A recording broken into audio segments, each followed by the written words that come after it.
Es momento para los enigmas favoritos de Fernando Jiménez del Oso, nuestro buen doctor don Fernando Jiménez del Oso, que nos trae siempre asuntos apasionantes que nos dejan con la boca abierta. Y en esta ocasión creo que también, porque es uno de esos temas polémicos, siempre estamos a vueltas. Mira que lleva años lo de las piedras de Ica, que ya solo hace falta que aparezca una que ponga Made in Taiwán. Bueno, pues, ¿qué tal, Fernando? Buenas noches. Hola, pues, Antonio. ¿Tú tienes una piedra de Ica? Tengo varias. ¿Tienes varias? Sí. Serán buenas, claro. Sí, te diría que una o dos de ellas no. A mi juicio son falsas. Bueno, las otras son piedras pequeñas. No tengo de las piedras, las hay hasta media tonelada. Son piedras pequeñas y algunas de ellas sí son de, no tienen nada que ver, una factura mucho más perfecta y no corresponderían a los primeros hallazgos.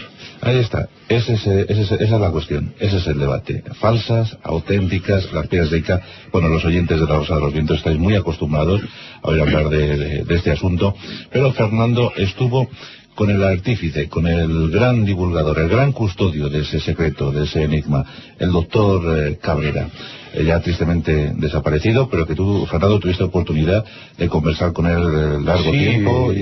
Bueno, yo le conocí en el 78 y luego después cada año que iba a Perú, pues una de las visitas obligadas era para ver a Félix Cabrera. Bueno, no es que fuéramos amigos íntimos, pero sí teníamos una buena relación y un cierto grado de amistad y bueno, pues intimidad suficiente como para compartir muchas de las cosas que él creía y de las cosas que le pasaron por defender las piedras de Ica. ¿Era un extravagante? ¿Era un genio? ¿Era un bohemio? No, era un médico dentro de la más pura ortodoxia. Era un hombre que cuando empezó toda esta historia pues tenía un papel relevante dentro de la sociedad de Ica. Era el director del hospital que había de la Seguridad Social. Él puso en marcha, no puso en marcha, pero dirigió la Casa de la Cultura de Ica. Pertenecía, mejor dicho, a una de las familias de más rancio abolengo de Ica. En fin, era un hombre con todo el éxito profesional y social hasta que se metió con las piedras. El problema, Fernando, a lo mejor es que le dio el visto bueno a todo, ¿no? En lugar de ser un poco más... Al final lo discriminaba. Yo le decía, joder, Javier, pero estas piedras... no, son auténticas también. Incluso él tenía su consulta y museo pues en la Plaza de Armas de Ica y en su despacho pues tenía ya no veía allí pacientes, pero tenía un cuartito auxiliar que era donde hacía las exploraciones. Estaba cubierto la puerta con un gran póster y un sofá adelante, es decir, estabas ahí, no sabías que había otra habitación. Pero bueno, como teníamos ya pues cierto grado de amistad, cuando la segunda o tercera vez pues le corrió el sofá, quitó el póster, entramos en ese cuartito iluminado por una bombilla de 60 vatios, pues había una serie de piedras que reproducían escenas de la pasión y muerte de Jesús, ¿no? Y algunas otras pues sacadas de la iconografía más típica cristiana, pero bueno, dentro de lo legendario, ¿no? Pues como la huida a Egipto y cosas por el estilo. Hombre, el Cristo tenía 4 dedos en las manos, pero salvo eso respondía a las imágenes típicas, ¿no? Yo, pues no dejé de expresar mi perplejidad y mi sospecha de que aquello no podía ser auténtico, no podía encajar en esa época, en esa otra humanidad de hace millones de años, ¿no? En sí mismo el tema es inverosímil, es absurdo, pero merece el estudio. Ten en cuenta, él sabía dónde estaban las piedras. Su principal proveedor era Vasiliu Uchuya. Yo he estado con Vasiliu Uchuya en varias ocasiones en el desierto de Cucaje. Ya comenté aquí hace tiempo, me parece que hablamos de ello, pues que me reconoció ante las cámaras de una manera clara. Mire usted, yo mentí cuando se hizo la investigación, dije que las había hecho yo porque si no me metían en la cárcel, no tenía otra alternativa. aparte de que él fabricaba, como otros muchos labradores paisanos de Ica, pues labraban piedras pequeñas, las embetunaban para darles un aspecto viejo, y era parte de sus ingresos, de sus muy modestos ingresos. Por eso se vendía por muy poco dinero. Pero siempre habían hecho referencia a un yacimiento dentro del desierto Cucaje. Y fíjate que ya hubo, en 1965 se publicó un libro de Hermann Busch donde se hablaba ya de las piedras, mucho antes de que el tema fuera conocido y que llegara a conocimiento incluso de Cabrera, y se decía que las piedras pertenecían a un yacimiento de Ocucaje, que había quedado al descubierto por un desbordamiento del río Ica. Es decir, coincidían las cosas. Luego, de esas piedras uno se plantea la autenticidad. Hombre, no hay forma no hay restos orgánicos, pues aplicar el método de carbono 14, pues no se puede, son piedra, no es obsidiana. Entonces el método de Friedman y Smith, el de la hidratación de obsidiana, tampoco se puede aplicar. Pero él lo hizo. Yo en uno de los libritos míos me lo he traído para decir textualmente las consecuencias del informe. Él envió unas piedras a una compañía, en junio de 1967, a una compañía minera con sede en Lima, y el informe que firmaba el geólogo Eric Wolf terminaba diciendo lo siguiente: cabe mencionar que las piedras están envueltas en una fina pátina de oxidación natural que cubre por igual las incisiones de los grabados, circunstancia que permite deducir su antigüedad.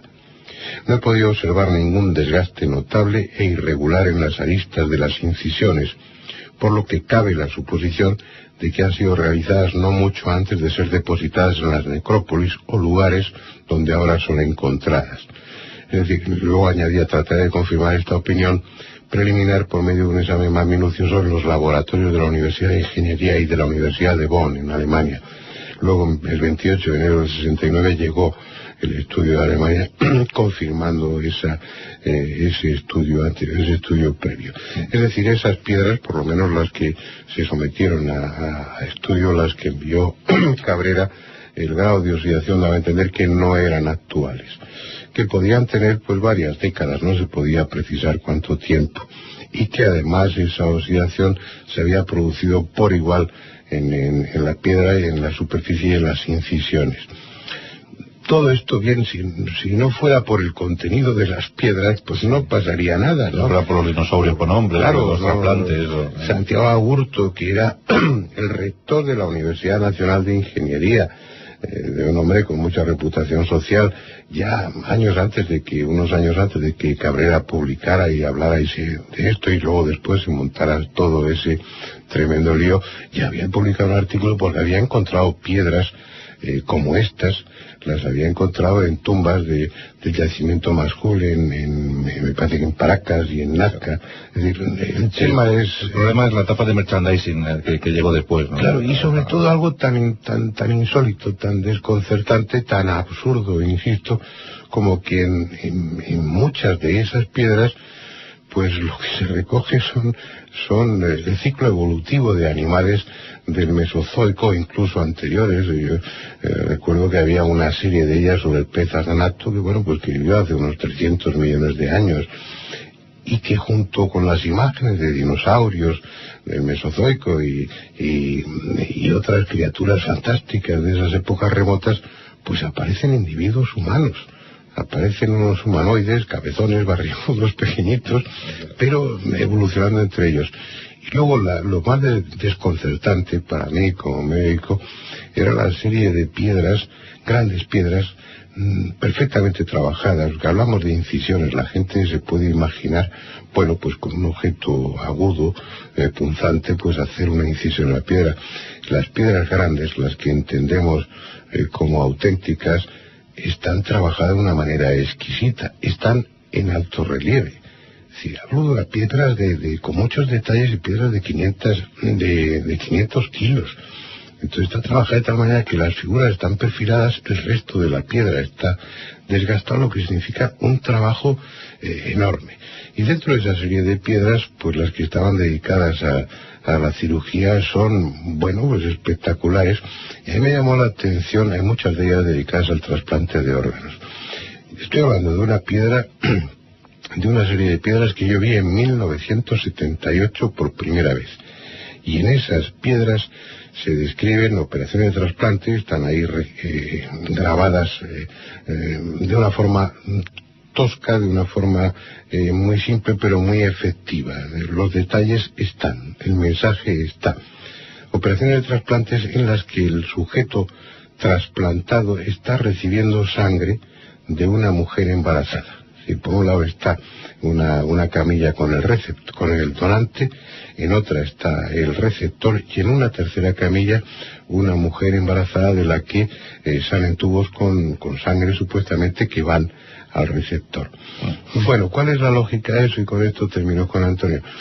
Pues, hombre, si una hembra embarazada está soportando dentro de sí un ser con un código genético diferente y sin rechazo, algo debe haber en la sangre de la embarazada que evita el rechazo. Los primeros trabajos que se han publicado en el mundo sobre eso, es decir, con experimentos realizados con animales de laboratorio, trasplantes perfundiendo sangre de hembras embarazadas, son de 1980. Y yo esas piedras las vi en 1978 y llevaban allí pues por lo menos 10 años en ese Museo de Piedras de Javier. Por eso te digo que el tema es un tema complejo, difícil. Y bueno, pues supongo que en estos próximos años es posible que tengamos la clave de qué fue o qué es realmente, qué son esas piedras, porque hay personas que están siguiendo el tema de cerca. Algunas de ellas españolas no he pedido permiso, así que no hablo de sus nombres y probablemente nos llevemos una sorpresa. Por eso no es de extrañar que siempre que ocurre algo, siempre que hay un misterio, todos estemos esperando en él antes la opinión, la valoración de Fernando Jiménez del Oso. Fijaos lo que acaba de contar con lo de las piedras de Ica, tan denostadas, tan vituperadas. Bueno, pues en alguna ocasión volveremos, porque le pienso pedir a Fernando, creo que me complacerá, que nos haga una especie de ranking o que nos dé un catálogo sobre sus piedras favoritas. Que nos cuente sus 3-4 piedras de Ica favoritas, que yo creo que eso va a esclarecer muchísimos asuntos y muchas dudas de nuestros oyentes en la Rosada. La pasada le poníamos en un brete, la obligábamos a comprometerse para que nos ofreciera un ranking muy peculiar, muy especial. Y yo sé que esto nunca lo ha hecho ni nunca lo ha dicho, pero es que yo le decía, Fernando, por favor, ofrécenos tus 3 piedras de Ica favoritas. Y dicho y hecho, lo ha cumplido. Mi querido Fernando, muy buenas noches. Don Antonio, buenas noches. No es que lo haya hecho, es que más o menos las 40.000 piedras que hay las he puesto en orden y voy a hacerte una lista de la 1 a la 40.000. Ha sometido las 40.000 a un riguroso criterio, claro. una gran criba, y el resultado, aquí tus 3 favoritas, ¿no? Bueno, estoy esperando a ver qué va a pasar con ese museo después de la muerte de Cabrera. Espero tener noticias dentro de 15 o 20 días recogidas ahí directamente. ¿Puede llegar a convertirse en una fundación? Bueno, se están haciendo intentos. Hay mucha gente que piensa que eso no puede desperdigarse.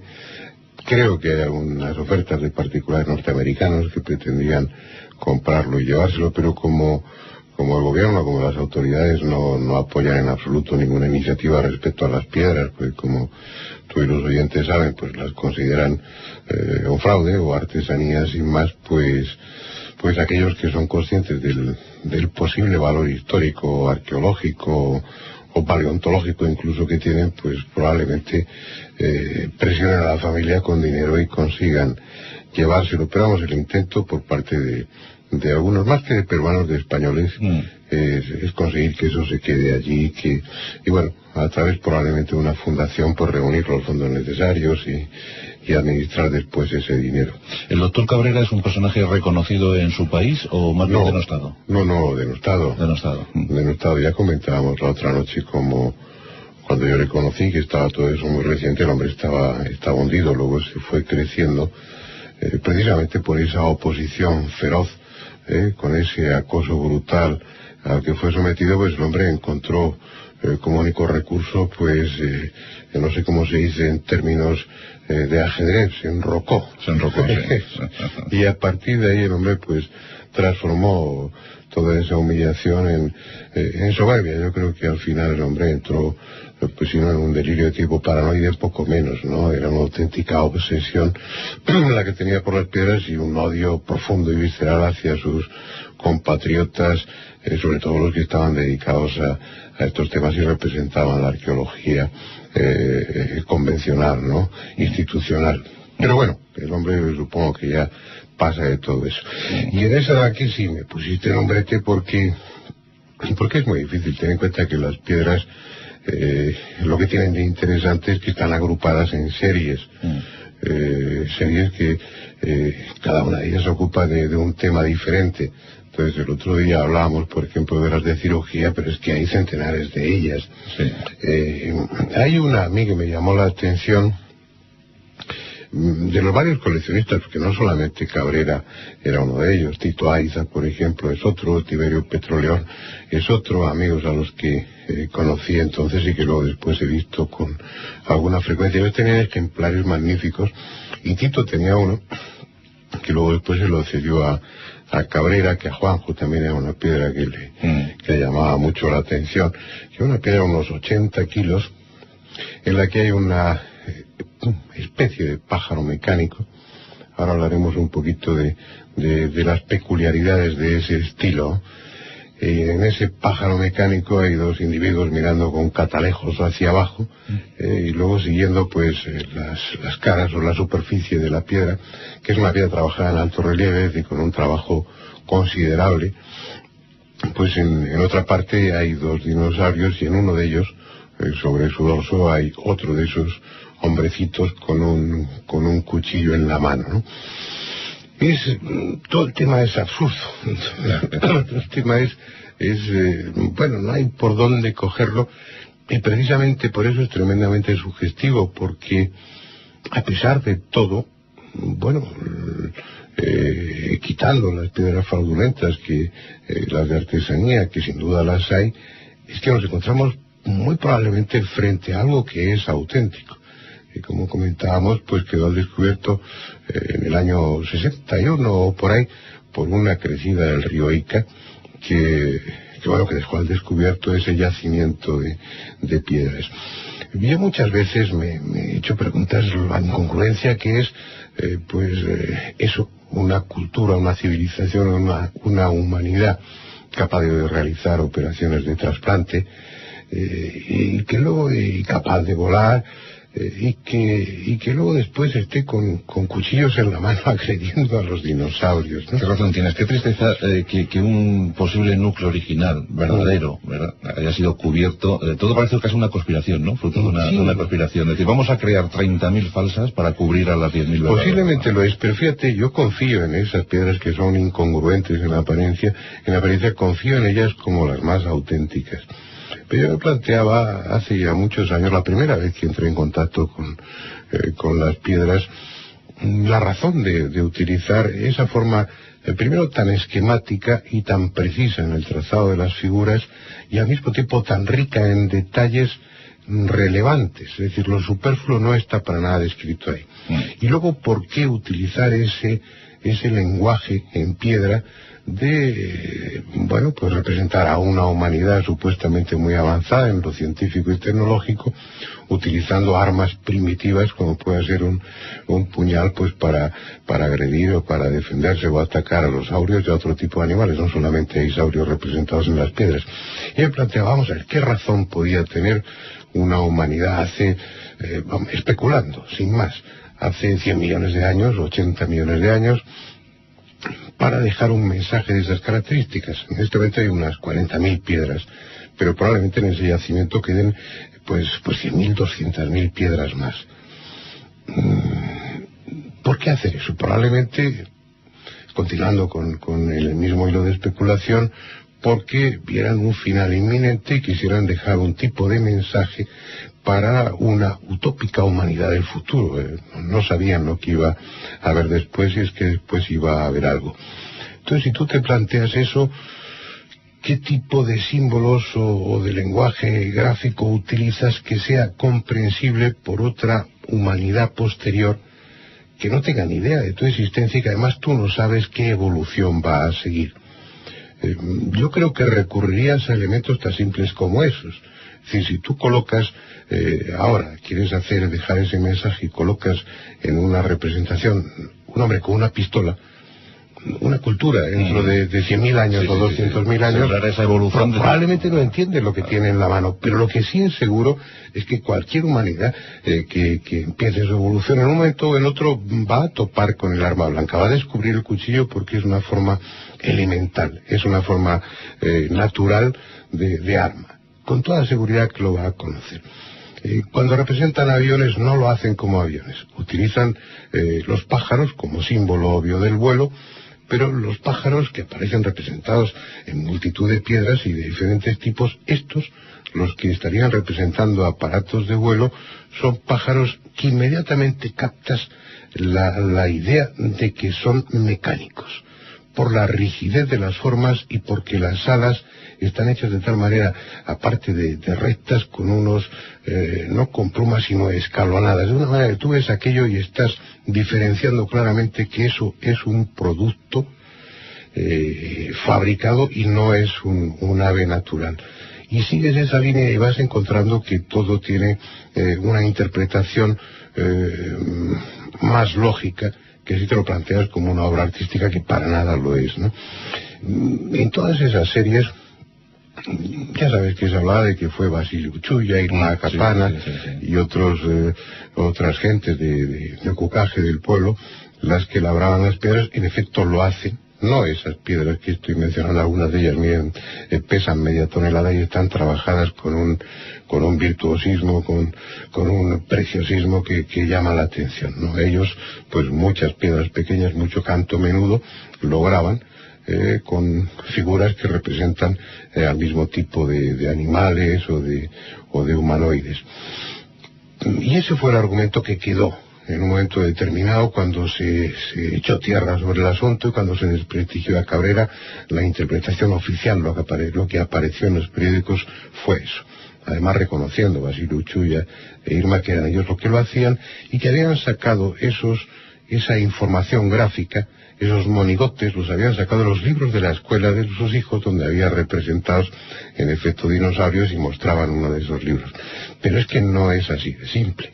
Es que a lo mejor hay una serie de cerca de un centenar de piedras que lo que te está recogiendo son exclusivamente agnatos, esos peces acorazados en diferentes fases de evolución. Es que en una serie de piedras de dinosaurio, referida en concreto al estegosaurio, se está siguiendo todo el proceso evolutivo, pero además ofreciendo una visión radicalmente diferente a la que sostiene la paleontología. La paleontología, pues como todos sabemos, afirma que esos dinosaurios se reproducían como los reptiles. Bueno, pues a Basilio Uchuya y a Capana, cualquiera de estos, ¿cómo se les va a poder hacer una serie larguísima de piedras con diferentes momentos de ese ciclo evolutivo, en los que además se plantea una hipótesis revolucionaria, que es que no se reproducían como reptiles sino como anfibios? Es decir, que ponían la hembra de huevo, de ese huevo salía una criatura que luego en un proceso de metamorfosis iba evolucionando hasta tomar la forma que iba a tener de adulto. Es decir, es como con las ranas. Lo primero es un renacuajo y luego va evolucionando. Algo parecido. Bueno, no encaja para nada. Eso no tiene ningún sentido. Tu propuesta es que tomemos perspectiva, ¿verdad?, sobre estas piedras, para averiguar que 3 artesanos o 4, claro, enfrentarse a una empresa de esta magnitud, aunque estuvieran dirigidos supuestamente por el doctor Cabrera, es demasiado trabajo. No. En absoluto, vamos, en absoluto. Claro. Yo te diría que es una cuestión de óptica. Hay un punto de vista que es, mire usted, una humanidad de hace 100 millones de años, eso es absolutamente imposible. Ergo, todo esto es mentira, no hay que darle vueltas. Bueno, es una postura, pues, admisible como cualquier otra. Pero vamos a darle la vuelta al tema. Voy a hacer caso omiso de que existieran o no humanos hace 100 millones de años, entre otras cosas porque no lo sé. Lo único que puedo afirmar es que no se han encontrado restos humanos de esa época. O sí se han encontrado, pero que están, bueno, esos hallazgos son espurios porque son escasos y son demasiado desestabilizadores, están archivados. Pero voy a dar por supuesto que sí o que no lo sé, pero voy a estudiar las piedras como lo que son. Voy a estudiar las piedras sin condicionamientos, voy a estudiar lo que en ellas aparece grabado y voy a ver a dónde esa investigación, ese estudio, esas deducciones me llevan. Y si lo haces así, te llevan a un lugar, bueno, sumamente inquietante, resbaladizo, que te obliga a cuestionar todo y que te lleva a entender que mucha gente no quiera saber nada del asunto. Les pase pues lo que les pasa con muchos fenómenos paranormales o lo que les pasa con el fenómeno ovni. Asumirlo es tan desestabilizador, obliga a cuestionarte tantos principios que tú tienes como básicos y fundamentales, que bueno, que eso te crea inquietud, te crea angustia, y mira, yo lo dejo y no quiero saber nada de este tema, yo quiero vivir más tranquilo y en un mundo ordenado. Sin embargo, hay culturas como la de los Gemeres, que esto lo contemplan desde la más absoluta normalidad, diciendo que siempre ha existido humanidad. Sí. Únicamente desaparece, aparece otro grupo, aparece otra cultura, aparece otra civilización, se van solapando unas a otras, pero siempre hubo. Esa es una tesis que mantienen muchos. Pues bueno, estamos hablando de un continente. La idea que tenemos todos es que más o menos hace 30.000 años, por lo que hoy es el estrecho de Bering, entonces estaba helado, pues llegaron de Asia, en efecto, los aborígenes del continente americano, pues tienen su mancha mongólica, su pliegue picántico en los ojos, sí, por que responden a ese prototipo asiático, pero eso es de ayer mismo. Pero por el Pacífico también llegaron olas de migrantes, ¿no? Por supuesto, claro. Pero algo además de todo eso que sabemos tuvo que suceder, porque en el Boquerón, una localización, un lugar de Colombia, pues el antropólogo Henao Martín ahí encontró restos fosilizados de iguanodonte y en el mismo estrato geológico aparecieron utensilios y restos humanos. Eso poca gente lo sabe, pero bueno, este hombre estaba en la Universidad de Quindío, en Tolima. Es decir, no es alguien desconocido. En Ayacucho, en Perú, también se encontraron restos de megaterios junto a utensilios y huesos humanos, que puede estar entre hace 65 y 1 millón de años, no lo sé. Pero estamos hablando de unas épocas muy remotas. Ese tipo de hallazgos, que hay muchos más en el mundo, incluso también aquí en España, vendrían a avalar pues la existencia de una humanidad hace un montón de millones de años, como tú dices, posiblemente una de las muchas que ha habido. Pero como son hallazgos aislados, pues tampoco se quiere entrar en consideración con ellos y se les deja un poco al margen. Porque levantar el edificio de la ciencia, por decirlo así, es algo que cuesta mucho esfuerzo, muchos años, y cualquiera de estos hallazgos te lo tira todo por tierra. Y yo, a lo mejor si estuviera en esa posición, pues igual también lo metía en un cajón y lo cerraba con llave, no lo sé. La ciencia descubre lentamente lo que ya existe. Por cierto, Fernando, ¿tu piedra favorita? Mi piedra favorita, pues mira, la del mechero, porque me proporciona chispa y fuego. Esa es una piedra. Las favoritas son las que yo tengo, las que me dio cabrera, que son piedras pequeñitas, modestas. Tengo 4 o 5 en casa. Y hay una de ellas que representa un pajarito extraño, ¿no? Que me resulta muy agradable al tacto. Y yo creo que el misterio de esas piedras pues está en todas y cada una de ellas, ¿no? Esa idea romántica de que realmente, o posiblemente, procedan de hace 60, 80 o 100 millones de años y que entonces hubiera un primo nuestro por allí, pues haciendo esas cosas, solo esa posibilidad yo creo que ya es estimulante y que te lleva a acariciarla. Pero si no, pues la que te mencionaba al principio, esa del pájaro mecánico y los bigardos de abajo apuñalando dinosaurios, ¿no? Una imagen que cuando la ves no te queda ninguna duda de lo que está representando. Si estuvieran con fusiles o pistolas o misiles, hombre, nosotros sí, porque nuestra civilización ha creado eso, pero otra pues no tendría ni idea de lo que estaba representado allí. En el libro del universo, las páginas dedicadas a la introducción, pues están llenas de tachones y de borrones, porque los científicos tienen que recomponer cada situación de, pues no más de 6 meses, 1 año. Los últimos datos que nos ofrecen los astrónomos dicen que el universo tiene unos 13.700 millones de años. 13.700 millones. ¿Eso qué significa? Que a nuestra humanidad, a nuestra civilización, le corresponden un par de rengloncitos en esa historia del universo. Qué egoístas somos, ¿verdad? Sí, yo a veces, un poco con cierta ironía, pues a esta humanidad me refiero a ella como esos piojos cósmicos, ¿no? Porque, bueno, pues somos nosotros y por lo tanto somos importantes. Si no nos consideramos así, no podemos esperar que los demás lo hagan, ¿no? Pero a ese nivel cósmico, la verdad es que todo esto es pura anécdota. Y muchas de las pasiones, sentimientos e intrigas que se mueven en torno a lo académico, en torno a la arqueología y a la paleontología, que a veces nos indignan, en definitiva, son pues poco menos que nada, ¿no? Seremos juzgados como herejes, Fernando. Seremos juzgados al fin y al cabo. Eso espero, mientras no nos lleven a la hoguera, pues... No, al final diremos... O que sea en invierno, por lo menos. Al final diremos frente al tribunal, pues sí, efectivamente, no existió otra humanidad. Y sin embargo, la hubo. Gracias, Fernando. Hasta la semana que viene. Hasta siempre.